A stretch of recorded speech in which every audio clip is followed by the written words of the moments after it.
जय हिंद दोस्तों, कैसे हैं आप लोग। आज के वीडियो में हम पेपर में आने वाले सभी रसों को पढ़ने वाले हैं।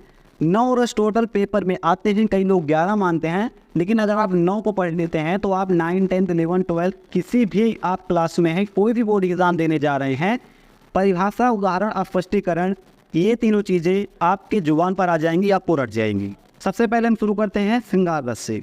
सबसे पहले तो आप देख लीजिए, श्रृंगार इस तरह से लिखा जाता है। कई लोग यहाँ पर भी ऐसे उड़ा देते हैं जरा और इसको भी कनात बना देते हैं। तो अगर आपके श्रृंगार में 2 पाइयाँ खींची गई हैं, 2 लाइनें हैं, तो नीचे आप कुछ मत छेड़िएगा, श्रृंगार इसी तरह से लिखा जाता है, ठीक है। और अगर आपको नीचे रा उड़ाना है तो यहाँ पर देखेंगे, यहाँ पर अगर 2 पाई है तो नीचे ये रा नहीं उड़ेगा, और अगर 1 पाई है तो नीचे रा उड़ेगा। श्रृंगार इस तरह से लिखा जाता है और इस तरह से लिखा जाता है, बाकी और कोई तरीके नहीं होते हैं। जो भी तरीका आपके स्कूल में कोई बोल रहा है या कोई भी आपको बता रहा है वो गलत है। श्रृंगार रस की हम परिभाषा देखते हैं। जहाँ पर नायक नायिका या प्रेमी प्रेमिका के प्रेम का वर्णन होता है, वहाँ पर श्रृंगार रस होता है। श्रृंगार रस का अस्थायी भाव रति होता है। श्रृंगार रस को रसराज भी कहते हैं। यह 2 प्रकार का होता है, संयोग रस, वियोग रस, ठीक है। अभी हम देखेंगे क्या है यहाँ पर संयोग रस, वियोग रस। एक बार में आपको परिभाषा याद हो गई होगी, 9 से आप पढ़ते आ रहे हैं। जहाँ पर नायक नायिका या प्रेमी प्रेमिका के प्रेम का वर्णन होता है, वहाँ श्रृंगार रस होता है। श्रृंगार रस को रसराज भी कहते हैं, सभी रसों का राजा इसे कहते हैं। श्रृंगार रस 2 प्रकार का होता है, और ये इसका पहला प्रकार है संयोग श्रृंगार, जहाँ पर प्रेमी प्रेमिका मिलते हैं। वियोग श्रृंगार, जहाँ पर प्रेमी प्रेमिका भी बिछड़ते हैं। उदाहरण देखेंगे, उदाहरण देखने लायक है।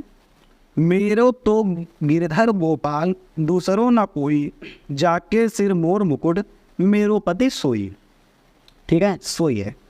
मेरो तो गिरधर गोपाल, दूसरो न कोई, जाके सिर मोर मुकुट, मेरो पति सोई। तो यहाँ पर मीरा बाई क्या कह रहे हैं कि मेरे तो सिर्फ गिरधर गोपाल हैं और इस जगत में मेरा कोई नहीं है। जिसके सिर पर मोर मुकुट है वही मेरा पति है, उसके अलावा मैं किसी को नहीं जानती हूँ। तो यहाँ पर प्रेम का वर्णन है मीरा जी के बीच और श्री कृष्ण जी के बीच, जो अलौकिक प्रेम है उसका वर्णन किया गया है। तो यहाँ पर क्या हो जाएगा, प्रेम का वर्णन है तो श्रृंगार रस हो जाएगा। स्पष्टीकरण आप करेंगे, यहाँ पर स्पष्टीकरण है, प्रस्तुत पंक्तियों में मीरा बाई द्वारा प्रेममय होकर श्री कृष्ण की विशेषताओं का वर्णन किया जा रहा है, अतः यहाँ पर श्रृंगार रस होगा, ठीक है। यहाँ पर कुल मिलाकर प्रेम आना चाहिए। प्रेम जहाँ पर है वहाँ पर क्या है, वहाँ पर श्रृंगार है। जहाँ पर प्रेम है वहाँ पर श्रृंगार है, यह ध्यान रखिएगा। संयोग श्रृंगार और वियोग श्रृंगार, ठीक है। हम आगे बढ़ेंगे। आगे हम अगला श्रृंगार अगला रस देखेंगे। अगला रस है हमारा करुण रस। श्रृंगार रस हो गया, करुण रस देखते हैं। जब किसी कविता को पढ़ने, नाटक को देखने या कहानी को सुनने से यदि मन में दुख का भाव उत्पन्न होता है तो वहाँ पर करुण रस होता है। करुण रस का अस्थायी भाव शोक होता है। अब उदाहरण देखते हैं थोड़ा इसका। शोक विकल सब रोई रानी, रूप सीन बल तेज बखानी, करई बिलाप अनेक प्रकारा, परई भूमितल 12 अभी क्या है यहाँ पर करुण रस में, करुण रस में दुख है। जहाँ पर दुख है वहाँ पर करुण रस है। जैसे कि जहाँ पर प्रेम है वहाँ पर श्रृंगार रस है, वैसे ही जहाँ पर दुख है वहाँ पर करुण रस है। आपको ये सभी चीज़ों में एक चीज़ें याद रखने की सख्त ज़रूरत है, और वो है इसका अस्थायी भाव। जैसे कि श्रृंगार का रति होता है और इसका शोक होता है करुण रस का। तो अगर आप श्रृंगार रस या करुण रस या कोई भी रस लिख रहे हैं, उसका अस्थायी भाव जब तक आप नहीं लिखते हैं तब तक ये आप भूल जाइए कि आपको उस रस में पूरा नंबर मिलने वाला है। 3 चीज़ों को आप लिखेंगे तो आपको किसी भी रस के परिभाषा में या जो भी आप रस लिख रहे हैं उसमें पूरा नंबर मिलेगा। वो 3 चीज़ें क्या है, पहले तो भाई परिभाषा, और परिभाषा में आपका अस्थायी भाव आना चाहिए। परिभाषा प्लस अस्थायी भाव पहली चीज़ ये है। दूसरा चीज़ है उदाहरण, इन दोनों को लिखेंगे, और प्लस तीसरी चीज़ है स्पष्टीकरण। अगर आप स्पष्टीकरण भी छोड़कर आ रहे हैं, केवल इन दोनों चीज़ों को लिख रहे हैं, तब भी पूरा नंबर आपको नहीं मिलने वाला है। ये आप जहन में बैठा लीजिए, याद कर लीजिए। तो स्पष्टीकरण आपको ज़रूर लिखना है। सबसे पहली बात तो इन दोनों को याद कीजिए। जब आप इसको पढ़ लेंगे, इसको पढ़ लेंगे, तो स्पष्टीकरण आप खुद ही कर लेंगे। कैसे कर लेंगे चलिए देखते हैं। पहले आपने इसको देखा, परिभाषा। जब किसी कविता को पढ़ने, नाटक को देखने या कहानी सुनने से मन में दुख का भाव उत्पन्न होता है, या दुख का भाव उत्पन्न होता है, तो वहाँ पर करुण रस होता है। करुण रस का स्थायी भाव शोक है। उदाहरण, शोक विकल सब रोहि रानी, रूपशील बल तेज बखानी, करहीं विलाप अनेक प्रकारा, परहीं भूमि तल बारहीं बारा। अब इसका स्पष्टीकरण देखते हैं। स्पष्टीकरण वही है जो इसमें लिखा हुआ है इसके उदाहरण में। उदाहरण में क्या आना चाहिए? दुख आना चाहिए, और उसी दुख को आपको बताना है स्पष्टीकरण में। एकदम सिंपल सी भाषा में लिखा है, इतना सिंपल है कि 9th वाला भी समझ जाए। यहाँ पर अनुभाव, विभाव, संचारी भाव ये सब नहीं बताया है, सिंपल सा आप इसको देखेंगे। प्रस्तुत श्लोक में यह दर्शाया गया है कि राजा दशरथ की मृत्यु पर उनकी रानियाँ किस प्रकार विलाप कर रही हैं। अतः यहाँ पर इसका अस्थायी भाव शोक है, अतः यहाँ पर करुण रस है।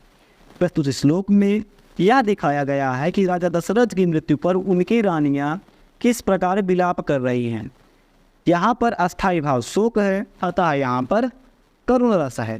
संचारी भाव, विभाव, अनुभाव इनके चक्कर में पड़ेंगे, आलम्बन उद्दीपन के चक्कर में, तो स्पष्टीकरण आप पूरा गलत करके आएंगे। लेकिन अगर आप इसी का सारांश लिखकर आ जाएंगे इसमें और ये लिख देंगे कि हाँ पंक्तियों में इसका अस्थायी भाव रत है, इसका अस्थायी भाव शोक है, इसका अस्थायी भाव क्या कहते हैं भय है, तो अस्थायी भाव अगर आप स्पष्टीकरण में भी लिख दे रहे हैं तो आपको पूरा नंबर मिलने के चांसेस बहुत ज़्यादा बढ़ जाते हैं। 3 चीज़ें लिखनी है पेपर में, फिर से देख लीजिए। रस की परिभाषा अस्थायी भाव सहित, उदाहरण बढ़िया से, और स्पष्टीकरण अच्छे से। स्पष्टीकरण ऐसे ही लिखेंगे, काम चल जाएगा। आगे बढ़ते हैं। आगे हम देखेंगे वीर रस। हमने क्या देखा? श्रृंगार रस, करुण रस, वीर रस देखेंगे। वीर रस का स्थायी भाव उत्साह होता है, उत्साह यानी मोटिवेशन। वीर रस का स्थायी भाव उत्साह होता है जब किसी पंक्ति को पढ़ने, सुनने, नाटक आदि को देखने से किसी कार्य को करने के लिए उत्साह जागृत हो जाता है, तो वहाँ पर वीर रस होता है। वीर रस का स्थायी भाव क्या होता है? उत्साह होता है। बार बार मैं परिभाषा को पढ़ रहा हूँ, मेरे साथ ही अगर आप पढ़ेंगे तो आपको वीडियो देखते देखते सारी परिभाषाएं याद हो जाएंगी। परिभाषाओं में क्या है? वीर रस है तो किसी नाटक को देखने, कविता को पढ़ने, कहानी को सुनने से अगर उत्साह मन में आता है तो क्या हो गया? वीर रस हो गया। अगर उसी कहानी को पढ़ने से मन में दुख उत्पन्न हो रहा है, करुण रस हो गया। अगर किसी के बीच प्रेम प्रसंग चल रहा है तो क्या हो गया? श्रृंगार रस हो गया। कहानी को पढ़ने से हंसाई आ रही है, हास रस से हो गया। कहानी को पढ़ने से डर लग रहा है, भयानक रस हो गया। परिभाषाएं सेम है, तो इसीलिए कोशिश कीजिए कि वीडियो के चलते चलते ही, वीडियो रोक कर या वीडियो के चलते ही आप इसकी परिभाषाओं को पढ़ लीजिए 2 या 3 बार। 3 बार में परिभाषाएं याद हो जाएंगी। और उसके बाद तो उदाहरण एकदम आसानी से लिखे हैं, आसान उदाहरण है, इनको 2-3 बार पढ़ेंगे याद हो जाएगा। और मैंने बोला कि आपको क्या करना है, स्पष्टीकरण में कुछ नहीं लिखना है, केवल यही इसका आपको आंसर लिख देना है। समझ लीजिए एक क्वेश्चन है आपका उदाहरण, और इसका आंसर आपको स्पष्टीकरण में लिख देना है। इतने में आपका काम चल जाएगा। चलिए देखते हैं। वीर रस का स्थायी भाव उत्साह है जब किसी पंक्ति को पढ़ने, सुनने या नाटक देखने से किसी कार्य को करने का उत्साह जागृत हो जाता है, तो वहाँ पर वीर रस होता है। जैसे कि उदाहरण है, चमक उठी सन 57 में वह तलवार पुरानी थी, बूंदे ले हर बोलों के मुँह हमने सुनी कहानी थी, खूब लड़ी मर्दानी वह तो झांसी वाली रानी थी। युद्ध के मैदान में जा रहे हैं, चला दीजिए इसी को। देखिए किस तरह से उत्साह आता है। मोटिवेशन जो भी लाइन पढ़ने पर आए वहाँ पर आपका वीर रस होगा। उदाहरण में कुछ नहीं आ रहा है, मान चले नहीं समझ में आ रहा है ये, तो लिख दीजिए प्रस्तुत पंक्तियों में अस्थायी भाव उत्साह है, अतः यहाँ पर वीर रस होगा। इसमें नंबर मिलेंगे, कम मिलेंगे, लेकिन आप ऐसा बोल लेंगे कि इसमें प्रस्तुत पंक्तियों में रानी लक्ष्मीबाई के वीरता का वर्णन किया गया है, अतः इन पंक्तियों को पढ़ने से मन में उत्साह आ रहा है, इन पंक्तियों का अस्थायी भाव उत्साह है, तो यहाँ पर वीर रस होगा। ऐसा लिखेंगे तो पूरा नंबर आपको मिल जाएगा। आगे बढ़ेंगे, अगला हम देखेंगे हास्य रस। मैंने बोला ना वही कि कविता को पढ़ने, नाटक को देखने, कहानी सुनने से यदि मन में क्या आ जाए, विरोध का भाव जागृत हो जाए, हंसाई आ जाए, तो हास्य रस होगा। पहली परिभाषा ये है। दूसरी परिभाषा थोड़ी सी अलग है जो कि हमने इसमें लिखी है। पहला आप ऐसा लिख सकते हैं, कोई दिक्कत नहीं, जो भी हमने बोला ये थोड़ी सी अलग है। किसी व्यक्ति या वस्तु की असाधारण वेशभूषा, आकृति, वाणी तथा चेष्टा आदि को देखकर यदि मन में विनोद का भाव जागृत होता है, तो वहाँ पर हास्य रस होता है। हास्य रस का स्थायी भाव हास होता है, हास होता है। उदाहरण, हाथी जैसी देह, गैंडे जैसी चाल, तरबूजे सी खोपड़ी, खरबूजे से गाल। हाथी जैसी देह, गैंडे जैसी चाल, तरबूजे जैसे गाल हो गया आपका उदाहरण। स्पष्टीकरण है, प्रस्तुत पंक्तियों में विनोद का भाव है तथा इसका स्थायी भाव हास है, अतः यहाँ पर हास्य रस होगा। सिंपल सा स्पष्टीकरण। यहाँ पर अगर आपको ये परिभाषा एक बार दो बार पढ़िए नहीं याद हो रहा है तो आप ऐसा भी लिख सकते हैं, किसी पंक्तों पढ़ने, नाटक देखने, कविता सुनने, कहानी सुनने से यदि मन में विनोद का भाव जागृत हो रहा है, हंसी आ रही है, तो वहाँ पर हास्य रस होगा। उदाहरण आप लिख देंगे, स्पष्टीकरण लिख देंगे, लेकिन हास्य रस में सभी वही लिखते हैं जो मैं बोल रहा हूँ। अगर आप इसको लिखेंगे तो थोड़ा अलग हो जाएगा। अलग लिखना चाहते हैं तो आप इसको लिखिएगा, सब की तरह लिखना चाहते हैं तो जो बोल रहा हूँ उसी को आप लिख दीजिएगा। ये हो गया आपका क्या, हास्य रस हो गया। आगे हम बढ़ेंगे, आगे हमारा है अगला रस, और ये रस है हमारा शांत रस। चलिए, शांत रस क्या होता है? साइलेंस, शांति, मन को शांति मिल रही है, शांति मिलेगी तो शांत रस होगा। शांत रस का अस्थाई भाव निर्वेद होता है। निर्वेद नामक अस्थाई भाव विभाव, अनुभाव एवं संचारी भाव के संयोग करके शांत रस की उत्पत्ति करता है। शांत रस का अस्थाई भाव निर्वेद होता है। निर्वेद नामक अस्थाई भाव विभाव, अनुभाव एवं संचारी भाव से संयोग करके शांत रस की उत्पत्ति करता है। उदाहरण है, जब मैं था तब हरि नहीं, अब हरि है मैं नाहीं, सब अंधियारा मिट गया, जब दीपक देखा माही। मैं का मतलब यहाँ पर अहंकार से और हरि मतलब भगवान से है कि जब मैं था, जब अहंकार था तो भगवान के दर्शन नहीं हुए, अब भगवान के दर्शन हो गए, मेरा अहंकार मिट चुका है, मन में शांति आ चुकी है। शांति आ चुकी है तो शांत रस हो जाएगा, एकदम अच्छा सा है। यहाँ पर ये थोड़ा साइंटिफिक तरीके से इसका स्पष्टीकरण हमने लिखा है, ताकि ये भी आप देख लीजिए। वो तो आप देखते आ ही रहे हैं कि आप लिख देंगे प्रस्तुत पंक्तियों में, इसका लिख देंगे, हिंदी अनुवाद कर देंगे। प्रस्तुत पंक्तियों में कहा जा रहा है कि जब कभी भगवान को देखता है तो उसके सभी अहंकार मिट जाते हैं, खत्म हो जाते हैं, मन में शांति आ जाती है। प्रस्तुत पंक्तियों में शांति के उपदेश दिए गए हैं, इसका स्थायी भाव शांत है, अतः यहाँ पर शांत रस होगा, ऐसा लिखेंगे आप स्पष्टीकरण। दूसरा स्पष्टीकरण है, यहाँ अस्थाई भाव निर्वेद, जो कि यहाँ पर भी है, इसका अस्थाई भाव निर्वेद होता है। ऊपर देखेंगे, इसका अस्थाई भाव निर्वेद है। क्या है? अस्थाई भाव निर्वेद है।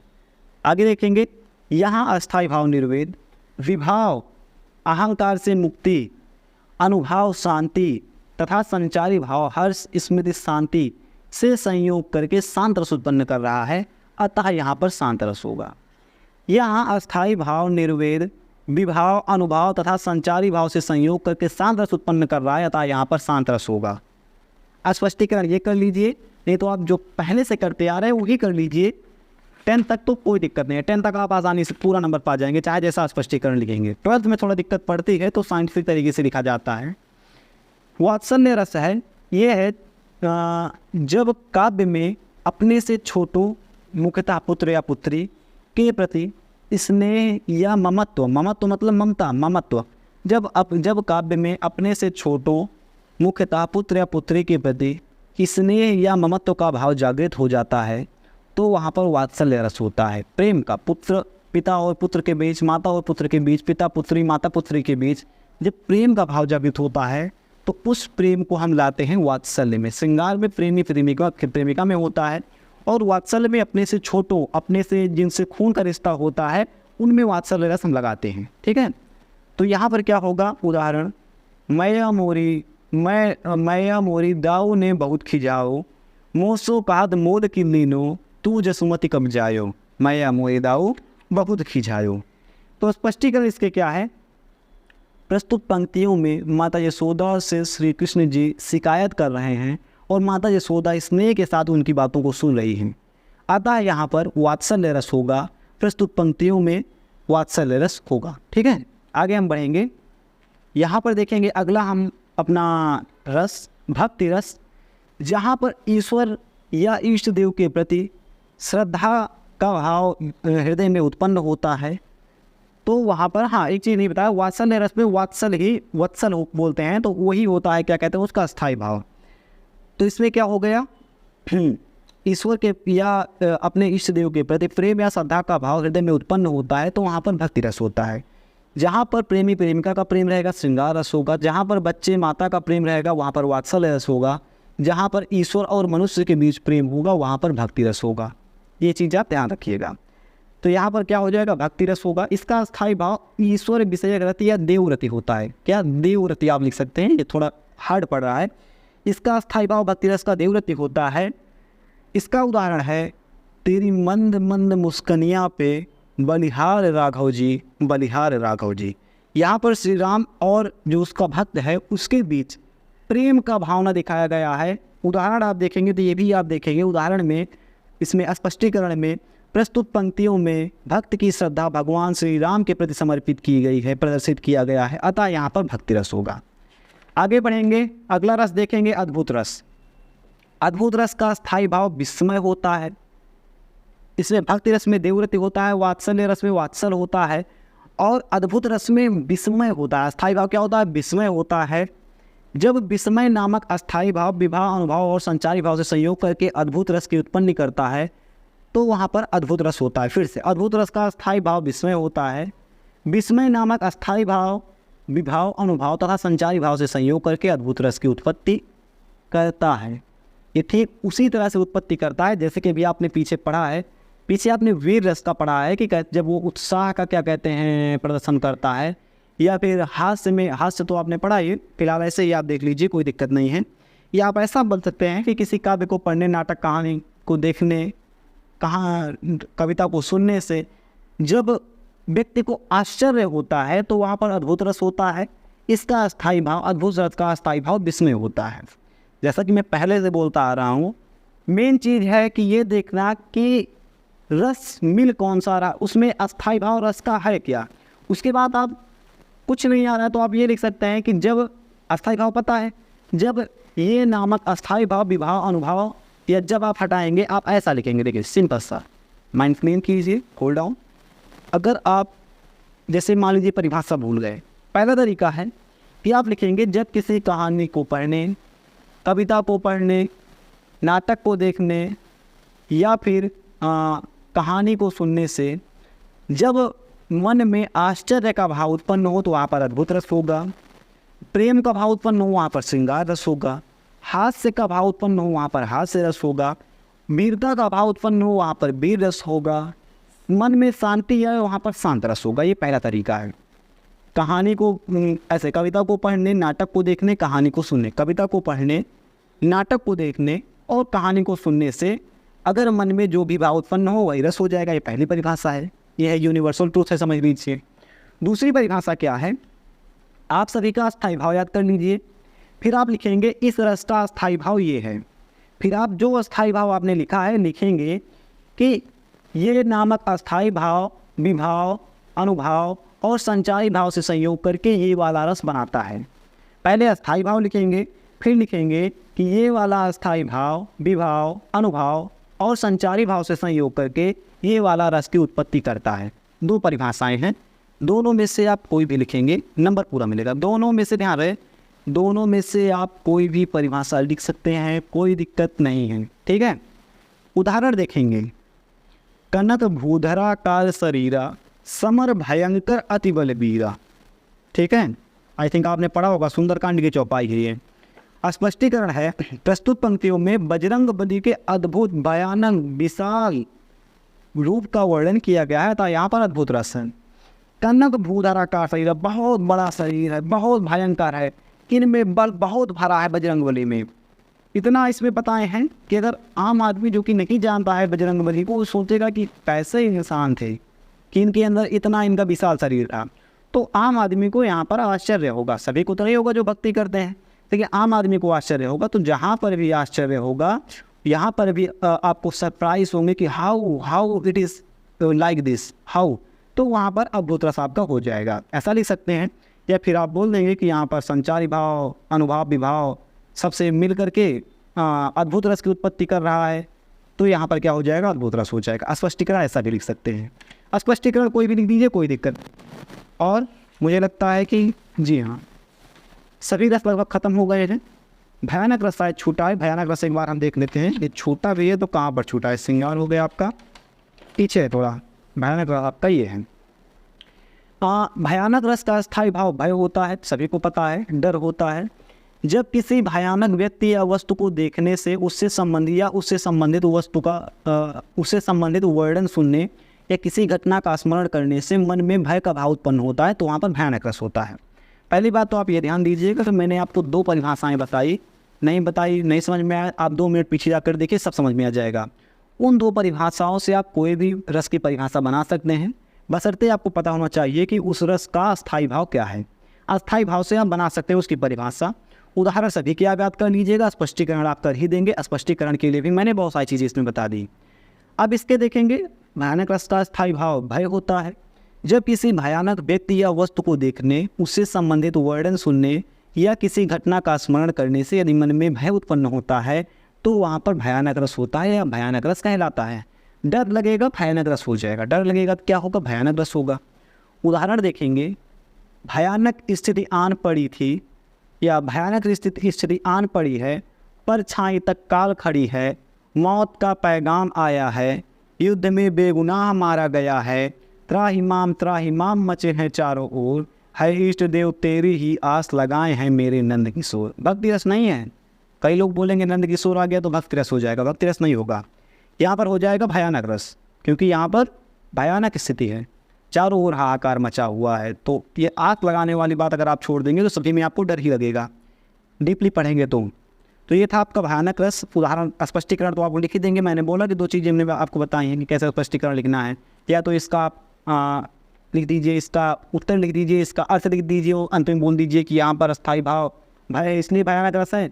या फिर आप लिख दीजिए कि यहाँ पर क्या कहते हैं, इसको पढ़ने से मन में भय उत्पन्न हो रहा है, यहाँ पर अस्थायी भाव भय है, तथा यह अस्थायी भाव संचारी भाव विभाव अनुभाव से संयुक्त होकर भयानक रस की उत्पत्ति कर रहा है, तो यहाँ पर भयानक रस है। दोनों तरह से आप स्पष्टीकरण लिख सकते हैं। फिलहाल इस वीडियो में इतना ही था। सभी रस हमने कवर कर दिए हैं, 9 के 9 रस कवर किए। कई लोग 11 बोलते हैं, तो 11वां जो होगा वो उसको नहीं भी पढ़ेंगे तब भी आपका 12 तक का काम चल जाएगा।